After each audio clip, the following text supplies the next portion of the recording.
बता दूं कि कोविड-19 के दौरान एक ऐसी महामारी जिसका पूरे विश्व में बखान हुआ और काफ़ी लोगों की जान गई।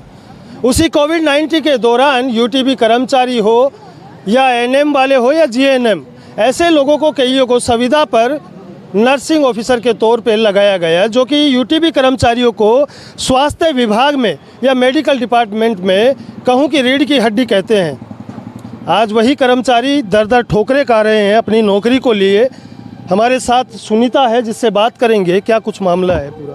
मेरा नाम सुनीता है, मैं यूटीबी में कार्मिक हूँ और जैसलमेर ज़िले में पोस्टेड हूँ। हम लोग कोविड-19 से कार्य कर रहे हैं और अब हमारा नवंबर 2024 से हटा दिया गया, सेवा समाप्ति का आदेश कर दे दिया है। तो कल हम गिरीश जी से उनसे मिले थे, राकेश जी से। उन्होंने हमें निरंतरता का आदेश देने के लिए बोला है कि भाई हम ऑर्डर जारी कर देंगे निरंतरता का। अभी तक कोई आदेश हमें मिला नहीं है, ऑर्डर आया नहीं है। तो जब तक ऑर्डर नहीं आएगा हम लोग यहाँ कंटिन्यू धरना जारी रखेंगे। ये सरकार हमारे साथ इतनी नाइंसाफ़ी कर रही है। एक तरफ तो कह रही है रोजगार के मेले लगा रहे हैं, दूसरी तरफ हमसे हमारा रोजगार छीन रही है। एक तरफ कहते हैं बेटी बचाओ बेटी पढ़ाओ, दूसरी तरफ बेटियों से ही जब संविदा पे आप लोगों को लगाया गया था तो संविदा के दौरान आपको कोई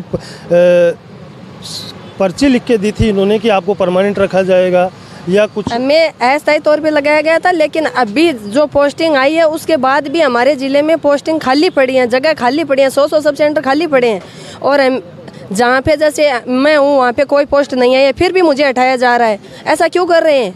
जब नहीं आया तो फिर क्यों हटा रहे हैं? ये तो यूज एंड थ्रो वाला काम कर रहे हैं। जब इनको ज़रूरत थी हमें ले लिया और अब हमें हटा रहे हैं। ये कौन सा तरीका है? ऐसे तो नहीं होगा। हम अगर हमारा ऑर्डर नहीं मिला तो हम यहाँ कंटिन्यू धरना जारी रखेंगे। आज बीजेपी प्रदेश कार्यालय आए हो, अभी तक आपने, सुनिए मेरी बात, अभी तक आपने ज्ञापन नहीं दिया। यहाँ पर ज्ञापन देने के बाद क्या लग रहा है कि बीजेपी कार्यालय पे भाजपा से आपको संतुष्टि है या नहीं? हमें तो गवर्नमेंट का उसने कांग्रेस सरकार ने लगाया था, बीजेपी सरकार हमें हटा रही है। जब तक हमें आदेश नहीं आएगा हमारी निरंतर सेवा का हम कैसे भरोसा करें?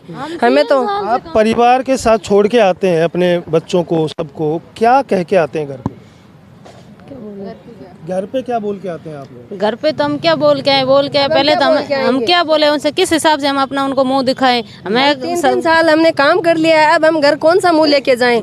और ऐसी ऐसी जगह पे पोस्टेड हैं, मतलब बॉर्डर पे ड्यूटी कर रहे हैं हम, जहाँ पे लाइट नहीं आती है, पीने का पानी साफ नहीं मिलता है, जहाँ जाने के लिए कोई सुविधा नहीं है, साधन भी नहीं है, फिर भी हम वहाँ वैक्सीनेशन कर रहे हैं, कोरोना के टीके लगाए हैं, सब कुछ किया है। अब हमें एकदम से हटा दिया है। ये परिवार के लोग क्या कहते हैं आप लोगों को? परिवार के लोग अब हम तो मजाक बन के रह गए हैं। वो तो हमें यही कहेंगे ना, लग गई ना नौकरी, हटा दिया तुम लोगों को। अब हम तो कहीं मुंह दिखाने के लायक ही नहीं रहे हैं। अच्छा। अब हमें तो हमारा एक्सटेंशन चाहिए, एक्सटेंशन नहीं मिलेगा तब तक हम यहाँ से कहीं नहीं जाएंगे, यहीं धरना देंगे, यहीं धरना देंगे। आप लोग क्या कहोगे? मैं भैया चित्तौड़ से हूँ, रशीदा नाम है मेरा, यूटीबी में हूँ सर। हमारा तो यही कहना है कि सर हमारी सुन लीजिए। हमको 3 दिन हो गए, हम बहुत परेशान हो रहे हैं। अब हमने नौकरी क्या करी एक तरह की कोरोना में, बस इतना सरकार का साथ दिया। हम कोरोना में हमने बिल्कुल हमारी जान की भी नहीं सोची और हमारे बच्चों की भी नहीं सोची, हमारे परिवार की नहीं सोची, हमारे देश के लिए सोचा। हमने कोरोना में काम किया, पर हमें लग रहा है कि हमारे नेता हमारे लिए नहीं सोच रहे। मैं बता दूं कि कोविड-19 के दौरान कांग्रेस की सरकार थी और कांग्रेस की सरकार ने इनको ज्वाइनिंग दी थी, संविदा पे लगाया था, मगर अस्थायी रूप से इनको लगाया गया था और जिस टाइम सरकार को ज़रूरत पड़ी तो इनको ले लिया गया।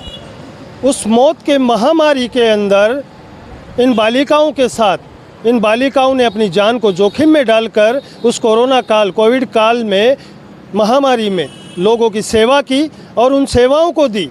मगर भारतीय जनता पार्टी की सरकार आते ही, ये इन्हीं का कहना है, मैं नहीं कह रहा ये चीज़, भारतीय जनता पार्टी की सरकार आते ही 30 नवंबर को इनको हटा दिया गया।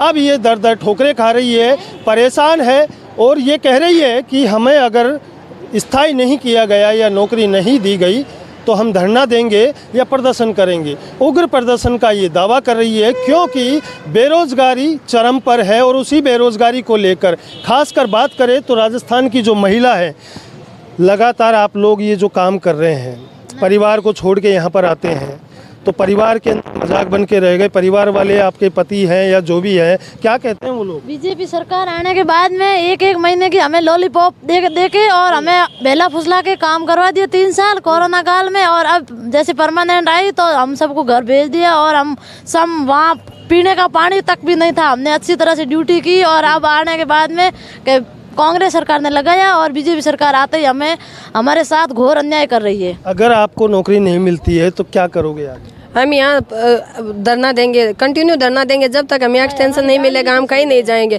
अब हम अपने घर परिवार को छोड़ के आ गए हैं। जब तक हमें नहीं मिलेगा ऑर्डर हम कहीं नहीं जाएंगे। जब तक नहीं मिलेगी नौकरी तो कहीं नहीं जाएंगे। ये महिला, कुछ युवा महिला और छात्र हैं जो अपने परिवार को और अपने बच्चों को छोड़कर दूर दूर तक भटक रहे हैं, नेताओं के चक्कर काट रहे हैं, मंत्रियों के पास जा रहे हैं, मगर आश्वासन के अलावा इनको कुछ नहीं मिल रहा। मैं लगातार दिखाता रहूँगा द पिंक सिटी न्यूज़ के साथ। देखते रहें। सुभाष बैरवा, जयपुर।